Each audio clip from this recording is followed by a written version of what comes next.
We are looking at the HX One from Line 6, and maybe a hot take, perhaps it has dethroned the Eventide H9. It has definitely dethroned it on my pedal board. So let's talk about the HX One being the successor to the throne that I think the Eventide H9 has occupied for quite some time. We're talking about a pedal that has many effects inside it, but you can only use basically one at a time. The H9 used to sit under the riser on my pedal board. I used to have to control it with the H9 app in either the phone or an iPad. The app is not particularly reliable, used to crash a lot. The UI of the pedal is super outdated and not very friendly when it comes to programming this thing on the fly. So along comes the HX One. This is, by the way, not a sponsored video in any way. Line 6 do not know I'm making this. And I hope, spoiler alert here, the HX One is on my pedal board now. Let's just get that out of the way. I've had it for 3 days. It made it on the board immediately. I would hope that that is proof enough that this is something I actually use. I am not shilling this for Line 6. Like I said, they don't know I'm making the video, and it's something you're going to see me using. It's not one of those pedals that is just, oh, I'm using it for this project, or maybe just for one song. I anticipate, and I will completely admit if I am wrong here at a later date, I'll update you, but right now I anticipate the HX One is something I'm going to be using for the entire life cycle of the pedal, the entire design cycle, until Line 6 come out with the inevitable updated version, whether that's in 5 or 10 years. I anticipate that this is something that will stay on my board for a huge percentage of the year that I am traveling and recording and writing and just generally making music. So disclaimer out of the way and transparency mode engaged here. Let's get into the fact that this is not a replacement for the HX Stomp.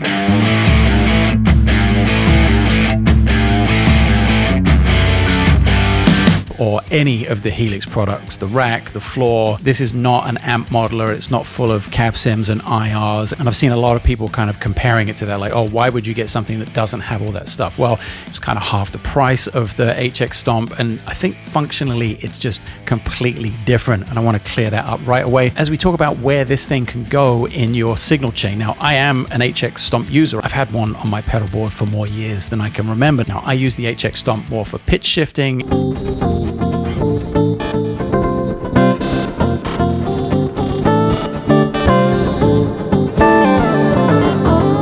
to feed down the signal chain to process later. So it occupies a very specific part of my chain. It's not up front with the octave pedals and synth pedals and kind of distortion or any of that stuff. And it's not down the end being used for delays and reverbs. Kind of sits somewhere in the middle doing some pitch shifting stuff, and that's just where I'm stuck with it. That's one of the biggest issues of using a multi-effects unit in a signal chain of single pedals. It has to sit somewhere, and you simply can't use it for all the things that are inside. So I've made my choice as to where the Stomp goes. Now, what's beautiful about the HX One is I can put that a little later, and now I can start to make use of all of these other things in it, of modulation, of reverb, of delay, and a few other things that I'm going to make examples of later in the video, kind of specific to us bass players. I've made a few presets. Can't wait to share the sounds with you. And I think it's also important to sort of do a quick history as to where, at least from my perspective, where this stuff came from. Having been a Line 6 user long before I was a Line 6 artist or associated with Ampeg amps or any of the companies under the Yamaha umbrella, I had a DL4 like most musicians who have ever had a pedal. Probably one of the most popular pedals I've ever seen. Look at mine. It's beat to hell. The casing's cracked. Someone fell on stage and beat it up. I had to tape it together to make the batteries stay in. It's before I even had a power supply for it. This thing has been through the wars. It's done hundreds of thousands of miles on the road. It's done hundreds, if not thousands of gigs in the beginning of my career. I have the new updated version, the Mark II, beautiful, layered. I'll do another video about that. I think that's awesome. Again, the HX One is not this either. And the evolution before we got to the HX One, I think, was to combine all of those, the DL4, the FM4, which I have a brand new one still in the box, and kind of combine that into the M series of pedals. You're probably familiar with these. Maybe you've seen these in a museum, or maybe you're old like me and you used to own one.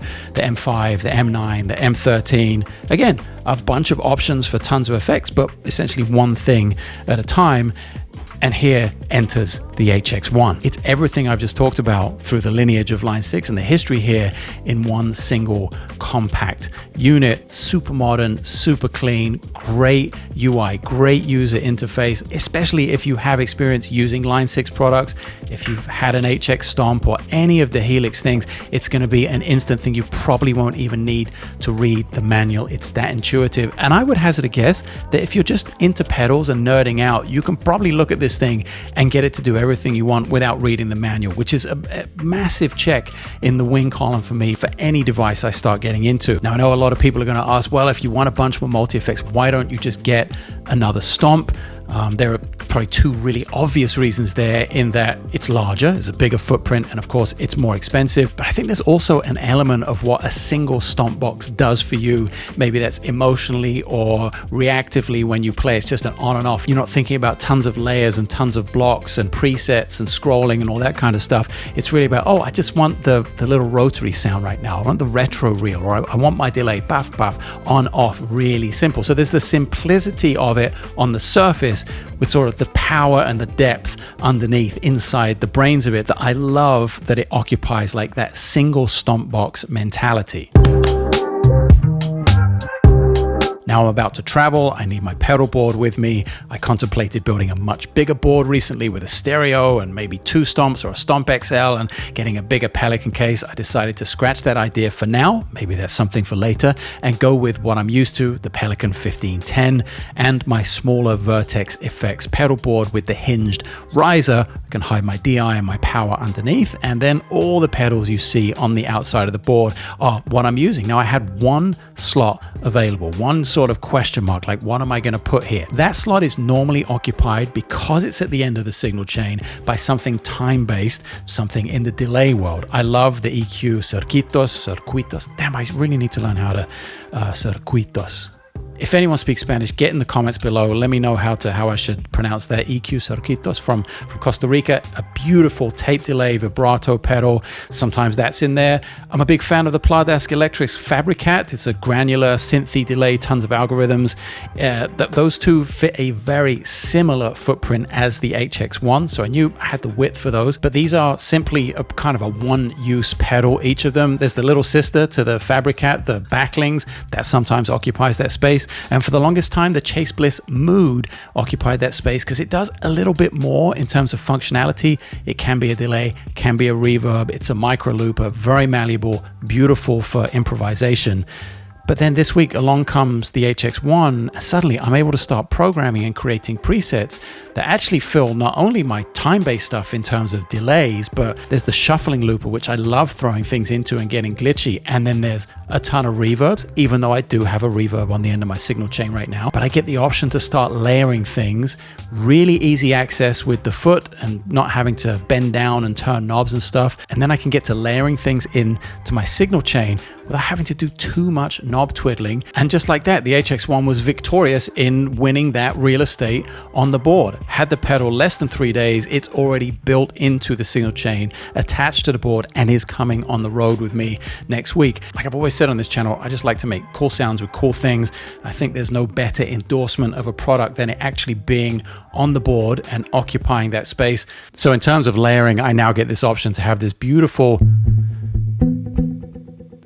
tape delay, and just on its own, there's a lot of space there. It allows me to play less notes, be way more creative, let the pedal do some work for me.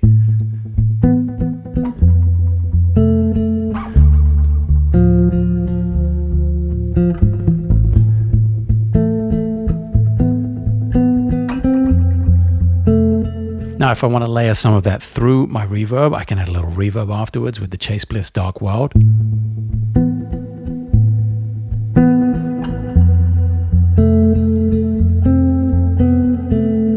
And then I have there's like some tape warble on the dark side of the Dark World.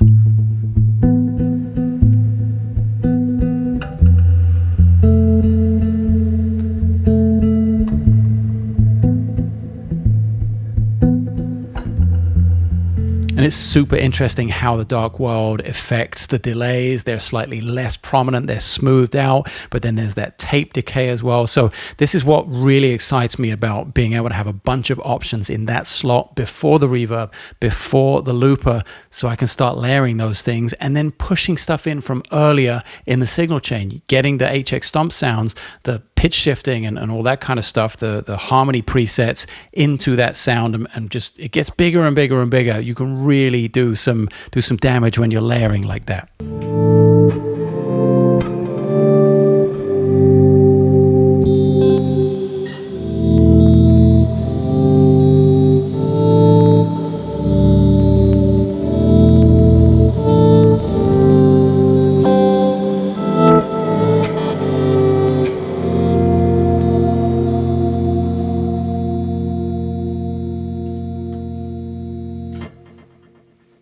So we also have the Otto Bit Junior, so we can have two time-based things, and even though they're not synced with any kind of global clock, get some really interesting sounds out of them.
And something super specific to us bass players, something I think that's a really cool feature when it comes to flux, when it comes to having this ability to set parameters and, you know, glide between the two essentially. Choose the shape in which you glide, choose the speed with which you glide both in and out of the two different sets of parameters.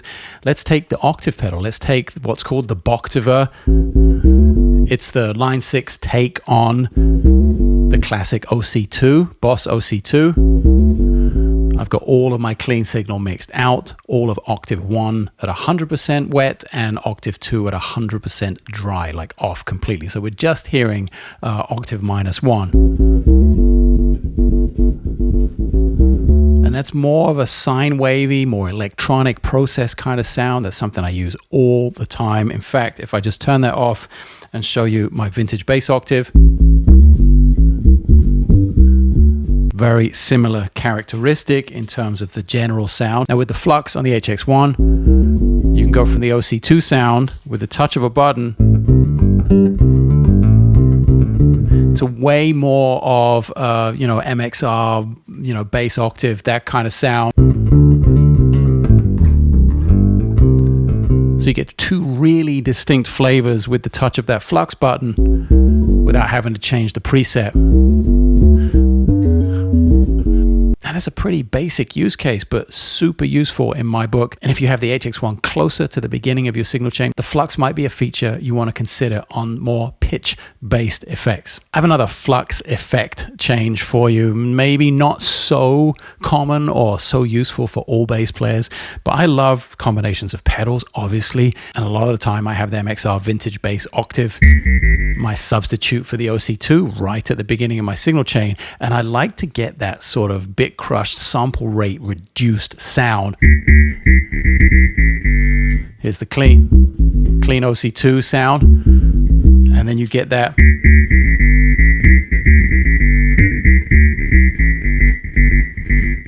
modulation. So I have that setting when used in conjunction with the octave pedal, and then with flux it switches from that sound up to maybe some 8-bit, ring modulated.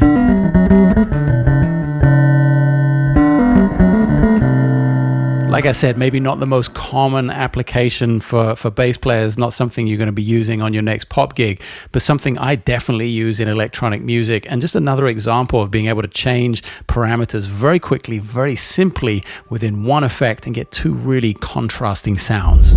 So let's wrap up with a few of the features we haven't covered. My rig is in mono, for instance, and I have no use for the stereo element of the pedal in this particular iteration of the board, but it is stereo. It also has access to FS foot switch 3 and 4 via an expression jack. It also has MIDI, so you could program this with any number of controllers. There are, I think, 127 presets, so no shortage of space for storing my lunacy when it comes to programming effects. You have the option to long hold on the right hand foot switch to go between flux mode and tap tempo. It obviously has tap tempo for all of the time-based effects. It has a tuner, it has a looper, it has all of these things that it could be one thing at home, like a practice tool that is a looper and a tuner, and then something completely different on your board when you take it out to play shows or to go on the road or to go to the studio. And then the biggest one, the price. What is the bang for the buck? The HX One here in the US right now, as of filming, retails around $250 US. Compare that to the HX Stomp. Again, we shouldn't be comparing the two, but people inevitably will, because those are two options that could potentially be close together when you're considering some sort of multi-effects. It's $650. It's a significant bump up in price. Yes, significant bump up in features as well.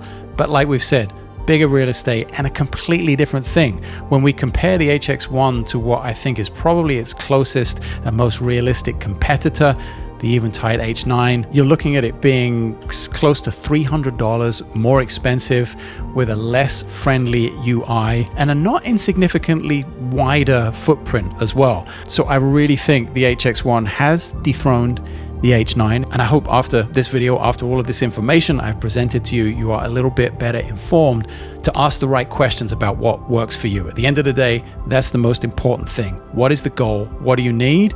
And then perhaps you have the information to slot in the answers as to what it is you should go out in search of for your sound.